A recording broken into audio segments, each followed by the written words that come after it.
a very good afternoon to all of you. Myself, Dr. Vaishali from Abbott Medical.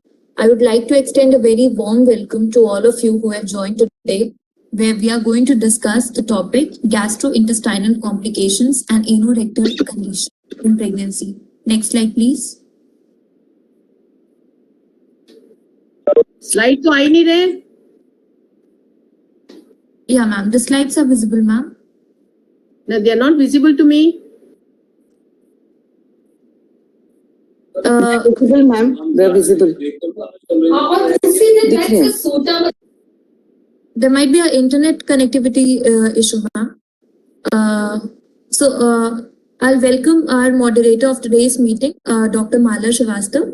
Ma'am is a past president of AOGD from the year 2020 to 2021. She has also been the ICOG Governing Council member in the year 2020. She is a fellow of medical surgery and trained in robotic surgery from France. She has been the recipient of the very prestigious APJ Abdul Kalam Excellence Award from DGF.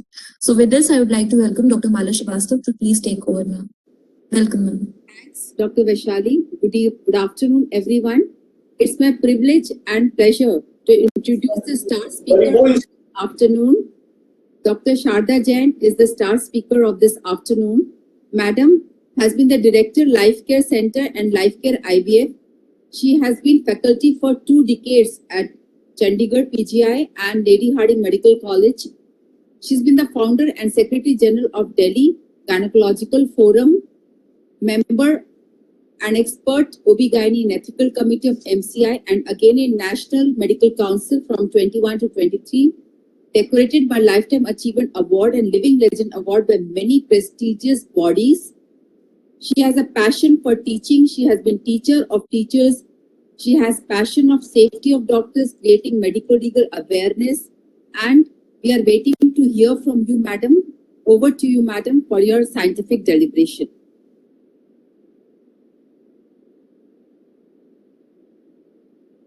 Let me unmute. Can I start sharing? Give me a share.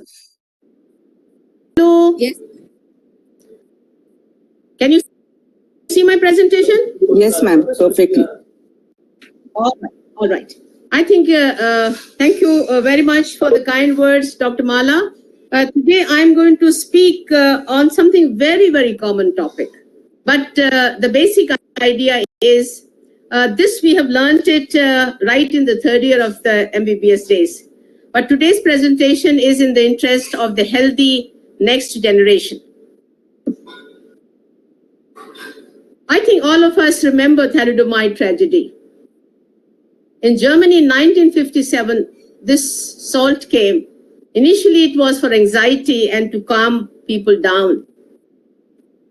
Slowly and slowly, the gynecologists found the anti-emetic effect of it, and it was given. 10,000 children were born, mainly with pocomelia. You can see these souls in the pictures. 50% survived, limbs missing. People are going for competition, though the limbs are missing. You can see this child is struggling in the board with part of the limb. And as I said, 50% survived. We do not want the similar kind of tragedy should be repeated again. 60 years after this particular tragedy, the people who are living conveyed the tragic tales of the salt which had been used inadvertently by the gynecologist. And they pray that it should never be repeated.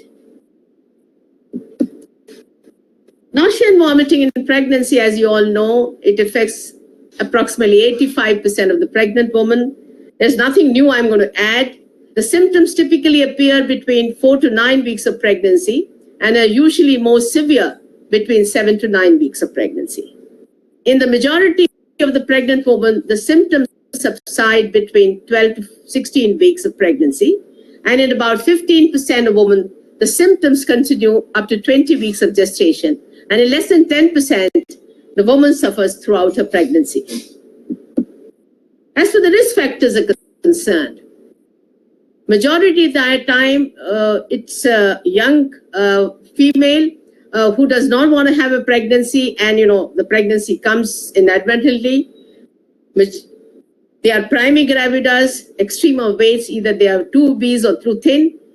Whenever it is complicated by multiple pregnancy, when there's a past history of motion sickness and there's a family history of severe nausea and vomiting during pregnancy. When it comes to the cause, nobody knows the cause. Sometimes they are related to pregnancy hormones like estrogen and progesterone. Sometimes to the gastrointestinal motility, which finds a change during pregnancy. Immunodysregulation is blamed sometimes. H. pylori for inadvertently comes as a cause, and mainly is the psychological predisposition. Here just I wish to tell that any time when it comes after 11 weeks of gestation, other causes should be thought about, both medical and the surgical.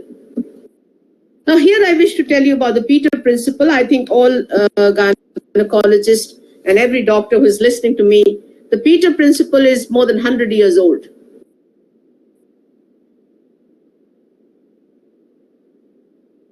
Or maybe a pregnancy. 25% will never have any vomiting.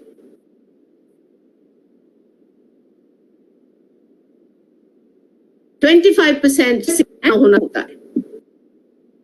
USA, the gynecologists have got definite policy not to prescribe any medication as far as the vomiting in pregnancy in the first 3 months are concerned. And in case if they are vomiting, they say that we will beat you in the emergency room. That's the policy that they adopt now, and my subsequent slides will show why they have said this. Hypermesis gravidarum requires hospitalization, though it occurs in 1 to 2% of patients only. It is for protracted nausea and vomiting of pregnancy, and the triad is there. That is more than 5% pre-pregnancy weight loss, dehydration, and electrolyte imbalance. In a study, which is a famous study of 108 women who terminated pregnancy secondary to hyperemesis gravidarum, 15% had at least one termination prior to this, 6.6% had multiple termination, and the prominent reasons given for termination by these people were that they were not being able to take care of themselves and the family, and they had a fear that the baby could die or will be born abnormal. Now, these are the complications which have been implicated in hyperemesis gravidarum. In my own experience of almost 45 years, I have never found this kind of severe complications which have been there in the literature, like splenic eversion, esophageal rupture, pneumothorax. I think my colleagues are going to make a comment on this. But whenever there is a severe abdominal or epigastric pain, this is unusual in nausea and vomiting of pregnancy and even hyperemesis gravidarum. So the investigations like serum amylase must be done to rule out acute pancreatitis, and abdominal ultrasound should be done possibly for esophageal, possibly for the medical or surgical cause, and one should do esophageal gastroduodenoscopy, which is also considered safe in pregnancy. Now, a word about non-pharmacological treatment, which is propagated word over. Sometimes when our patients bother the gynecologist, they are itched to write down some medication. The dietary measures are the standard recommendations to take prenatal vitamins and folic acid 1 month prior to pregnancy, and the frequent meals, small meals, every 1 or 2 hours to avoid full stomach, because full stomach and empty stomach both are promoters for nausea and vomiting. The dietary modification should include avoiding a spicy food. Emotional support is required by the doctors, it is required by the family, and this supportive psychotherapy and behavioral therapy helps these women a lot not to go into severe nausea, vomiting of pregnancy. Ginger helps by stimulating gastrointestinal tract motility and inducing the flow of saliva, bile, and gastric secretions. It is said that Thiamine supplementation, either oral or intravenous, should be given to all women admitted for excessive vomiting in the hospital prior to IV fluids or parenteral nutrition. Now coming to the pharmacological therapy, we all know that the vitamin B6, that is pyridoxine, and doxylamine are category A drug. They are approved by the US FDA for treatment of a nausea and vomiting of pregnancy. They're recommended in first-line pharmacotherapy and found to be safe and does not cause any adverse effects in the fetus. The rest, dopamine antagonists, you find occasionally they're all right, but chronic use of them, the FDA has given black box warning, both for metoclopramide and droperidol, which bears a black box warning that, there can be ECG changes. So the drug-induced extrapyramidal symptoms, especially related to eye, can occur with the use of phenothiazines and metoclopramide. If these occur, there should be prompt cessation of the drugs. Coming to the antihistaminics group, also they are category B drugs and occasionally used.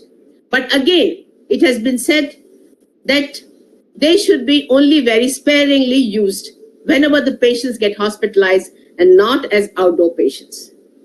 Coming to ondansetron, this has been found that it definitely has an adverse effect of it, and I will going to dilate on this particular aspect. Last time we mentioned for GERD things that the ranitidine and proton pump inhibitors, though they are category B drugs and advocated, but somehow the gynecologists are not fond of using these drugs in the first trimester for the good of the patients. An objective and validated index of nausea and vomiting, that is PUQ score, that is pregnancy unique quantification of emesis, can be used to classify the severity of nausea and vomiting in pregnancy. 3 questions are often asked, and these are: in the last 24 hours, for how long have you felt nauseated or sick to your stomach? In the last 24 hours, have you been vomiting or throwing up? Or in the last 24 hours, how many times you have had a retching or dry heaves without bringing anything out?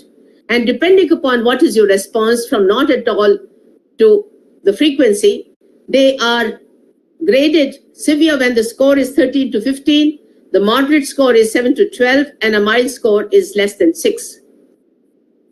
Now coming to the first line therapy, which is non-pharmacological. The dictum is, except folic acid, majority of the drugs should not be used. Convert prenatal vitamin to folic acid. We have been giving prior to trying for a pregnancy, we give folic acid as well as prenatal multivitamin tablets to flood them prior to pregnancy. But once the pregnancy starts, we switch on to only folic acid supplementation.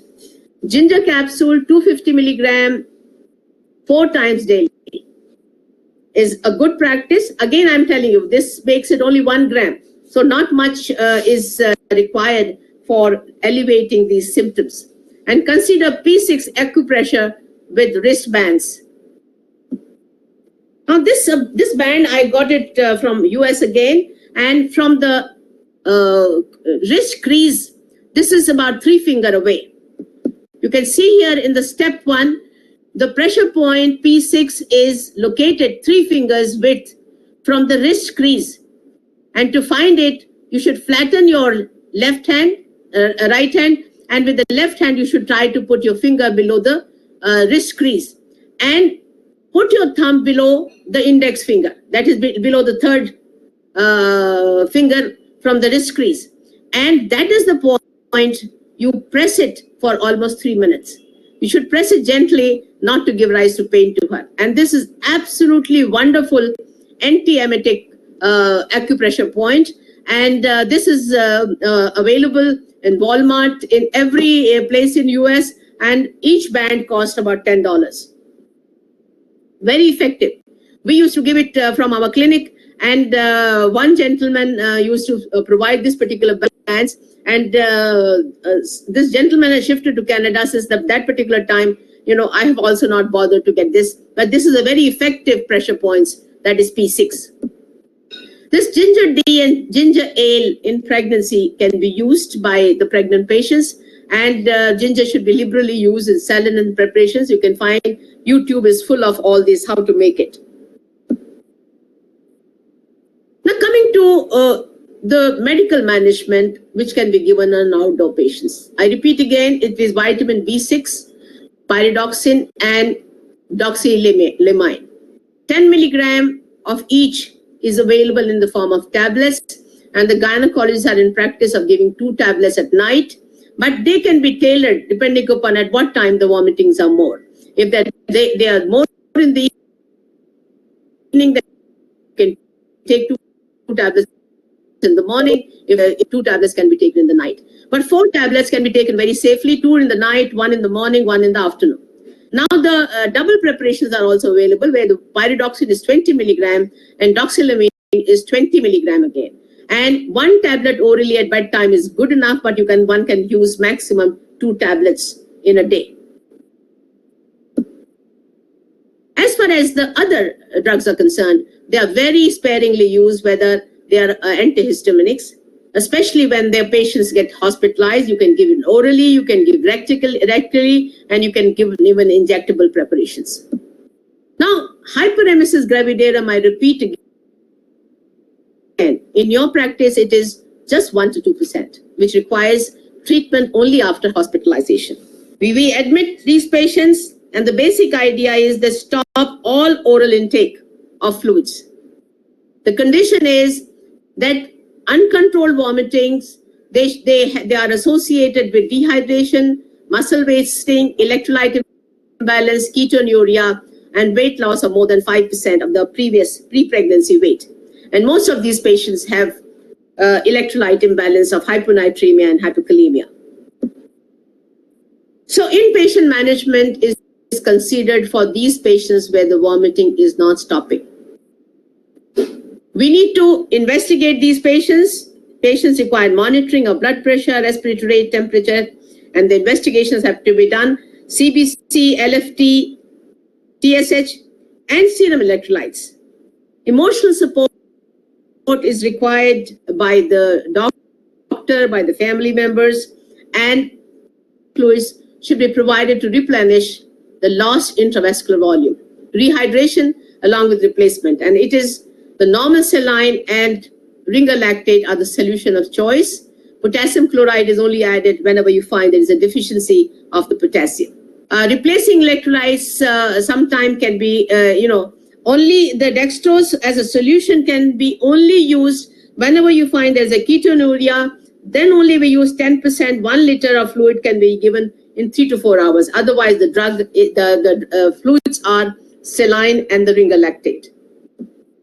Normal saline and the ringer lactate with the addition of potassium chloride is given whenever there is a need for the same.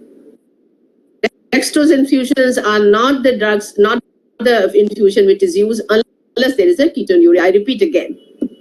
Now, we find that, I'm not going to discuss this particular aspect, that whenever there is an excessive vomiting, these babies who are born are usually underweight. Coming to the story of ondansetron. For a vomiting of post-cancer surgery, chemotherapy, and radiotherapy, this particular drug was used in Sloan Kettering Hospital. And it was pretty effective. The message, the things reached the gynecologist. FDA never approved its usage in pregnancy. But the gynecologist started using it, and there were problems related to this particular drug, and increased litigations happened in the US media and the courts, and sometimes the reports leaked in our country also. The first time it was introduced, breaking news was there from the Times of India, and it reported that there is an increased incidence of cleft palate and cardiovascular septal defects were there, along with club foot was there. This was reported for the first time by the SMILE Foundation, which takes care of the cleft palate and the cleft lip. And then the Royal College, this was there in 2015. And the Royal College reported in 2016, a special series was guideline 16 to all the doctors who are trained by the Royal College.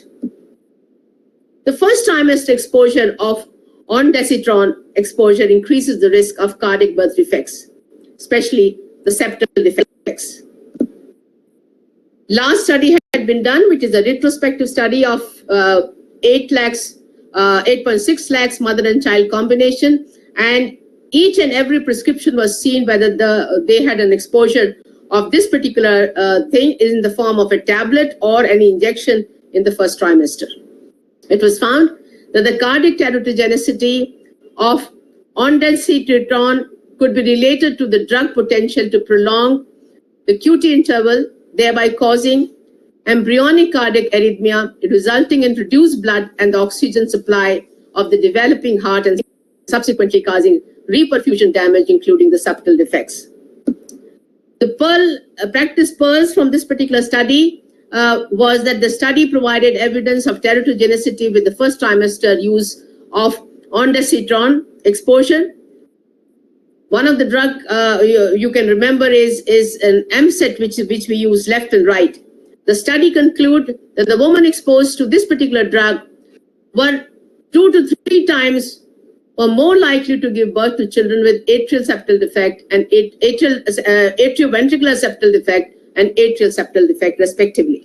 The first trimester ondansetron exposure was also associated with elevated risk of specific structural defects, such as orofacial cleft palates, circulatory defects, diaphragmatic hernia, renal collecting system abnormalities. The findings highlighted that the significant proportion of women, that is around 15%, receive ondansetron as a first line of therapy for the nausea and vomiting of pregnancy, contrary to the recommendations from the clinical guidelines as well as from the CDC. Maternal first trimester exposure increases the risk of cleft palate in children. Again, a large retrospective study has been done comprising of 18 lakhs pregnancies. Again, mother and child combination, where this particular prescription was rolled out in the first 3 months of pregnancy. And it was found, this was again Sloan Kettering Epidemiology Center and the CDC of US detected there were 2-fold increased risk of cleft palate with ondansetron taken for a nausea and vomiting in pregnancy in the first trimester.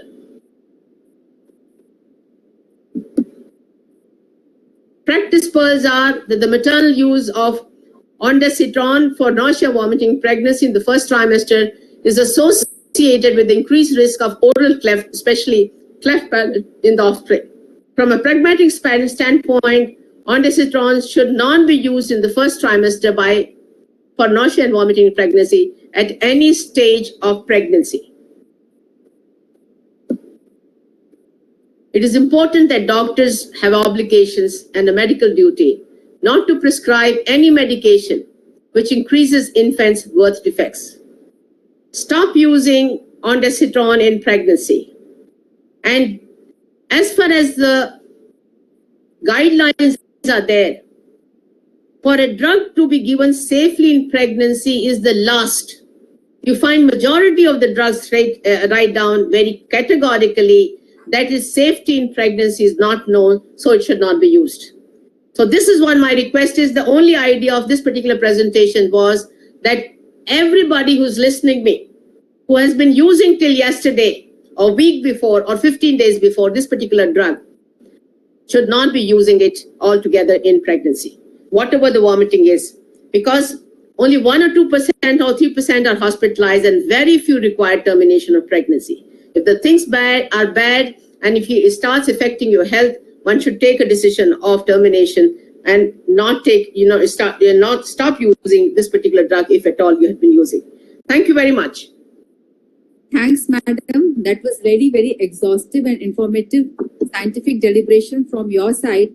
And I'm sure the message is well taken. For nausea and vomiting of pregnancy in first trimester, stop using ondansetron. Over to you, Dr. Meenakshi.